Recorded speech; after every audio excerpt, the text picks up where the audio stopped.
Hi guys, it's me Charmise and I am back with another video for our series, Public Speaking with Professor Mo. That's me. I have not had that much time to record, specifically because I have recently relocated. I'm now living in Texas, and in the time leading up to the move, I just didn't necessarily have the time. But I'm here and I'm back in our classroom, aka my car, and I'm moving because my baby is asleep. So there's that. So in our last lesson, we talked about introduction speeches. And in this lesson, which will be a micro lesson because I have to pick up my oldest son in 10 minutes, we are talking about speaking to inform. And I was looking at how I titled the lesson and it said, teach me how to Dougie. And I was like, teach me how to Dougie, teach me how to Dougie. Mostly because I thought of that because an informative speech is a teaching speech. Essentially, the audience should walk away having learned something from you. You are teaching. So when it comes to informative speeches, a lot of people lean on their personal knowledge or experiences, which is great. But you definitely want to make it a speech that others want to learn about as well. You don't want to get on a soapbox and brag or share. You also don't want to get on your soapbox and talk as if you are the expert and make other people feel dumb. It should be a feel-good speech, and it should be a speech where your audience learns something. So you're the teacher, you're the subject matter expert. One of the common mistakes that some people make for the informative speech is because you're leaning on your own experience, you choose not to cite any oral citations or share any resources that you use. I give you an example. I had a student who did a speech on how to apply acrylic nails, and she was like, well, this is me, and you didn't create nails, baby.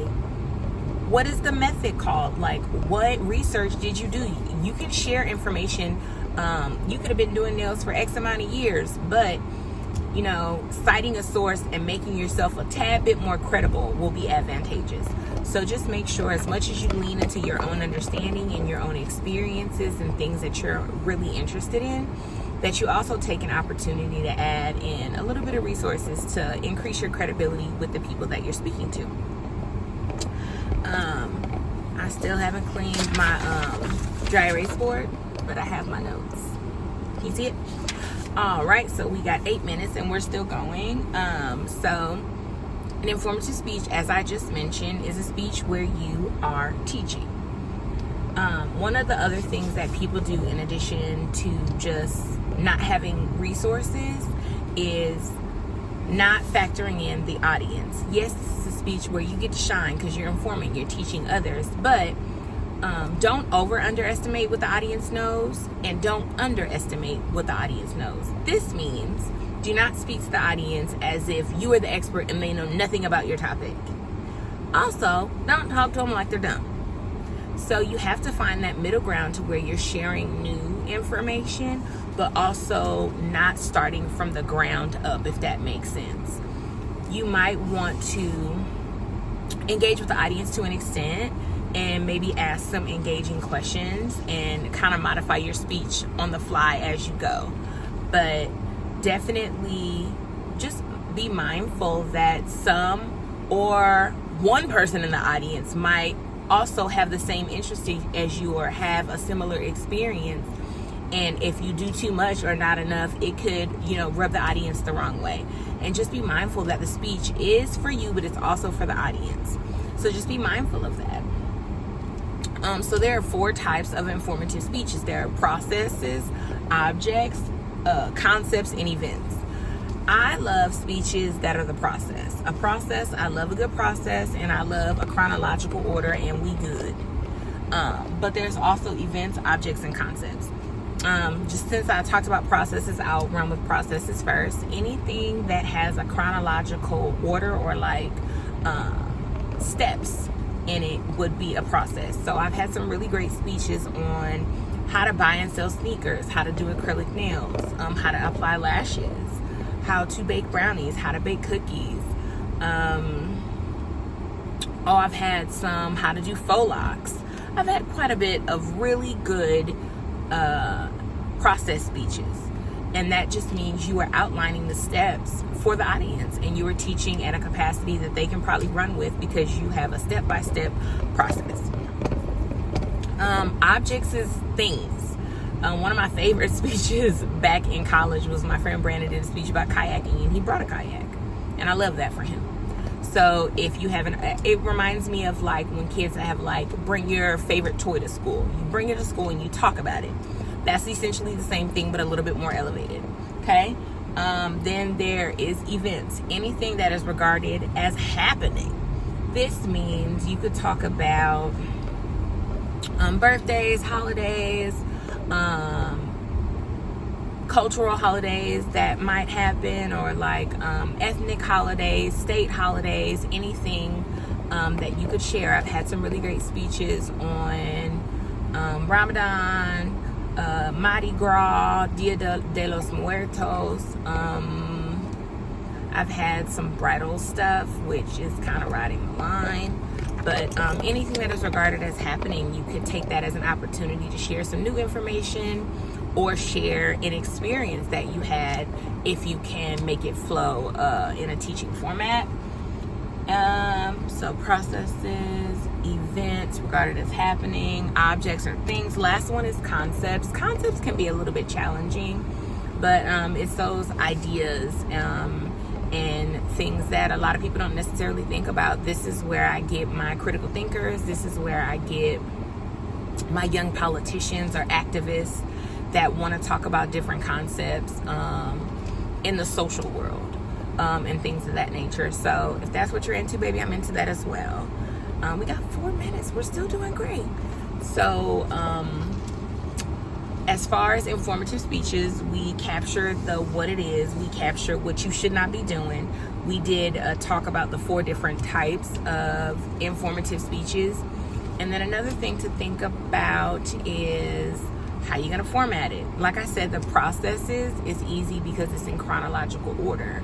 But other things to consider are maybe, are you going to do it in like a topical order, whichever order you see is best fit for you? Or are you going to hit us with causal or problem solution? I don't know. But the order matters, and the order should flow best and be something that you think is going to work well for the audience, not just for you. How do you think the information will be best received? So that's also something to consider. But I love me a good informative speech, and I think that if you pick a topic that you're genuinely interested in, you don't run the risk of boring the audience or yourself, because you're teaching, you're talking, you're sharing, you're citing those sources, you have good tone, you have good mannerisms, all the things. All the things line up if you pick a topic that works for you. When it comes to the informative speeches, a lot of times, I get mostly processes and events. I don't get a lot of objects and concepts. But again, whatever you pick has to work for you. So as you are learning and growing in your class or in your career, if you are tasked with doing a speech to inform, pick a topic that you are passionate about, whatever that looks like for you. Make sure that as you plan to stand in front of your peers and talk for maybe 3 to 5 minutes, that you are not overestimating what they know or underestimating what they know. Find that middle ground so that you can inform them, but also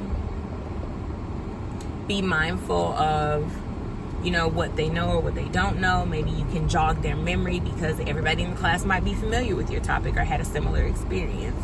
And just be mindful of the order that you pick.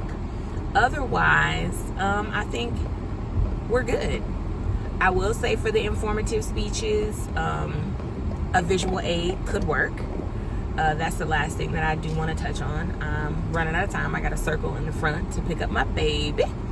But if you do an informative speech, and you do decide to do a visual aid, obviously the easiest thing to do is a PowerPoint. But if you do have something that you want to share, sometimes people do handouts.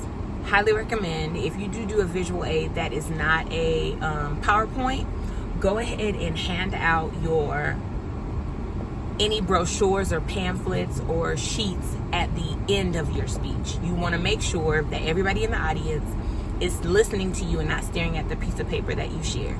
If you have something that you need to pass around, do not pass it around while you are speaking.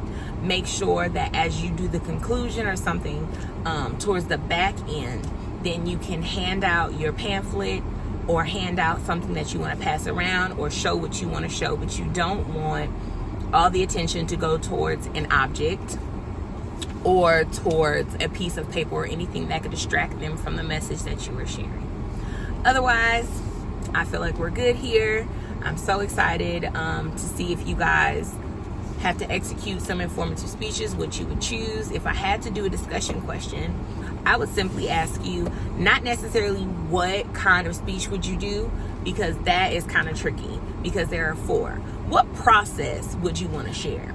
If I had to share a process, I would, that's funny. Now that I think about it, if I had to do a process, I'll probably, because at the stage I'm in my life, I'd probably talk about breast pumping, because I have to set up, I have to pump, and I have to clean up. And at times I have to store it in the fridge or freeze it. So that's an interesting process. Or I might even talk about the process of my hair, because my reties are kind of interesting as well. But what process would you want to share? Think about it and comment below, and I'll see you guys next time. Take care.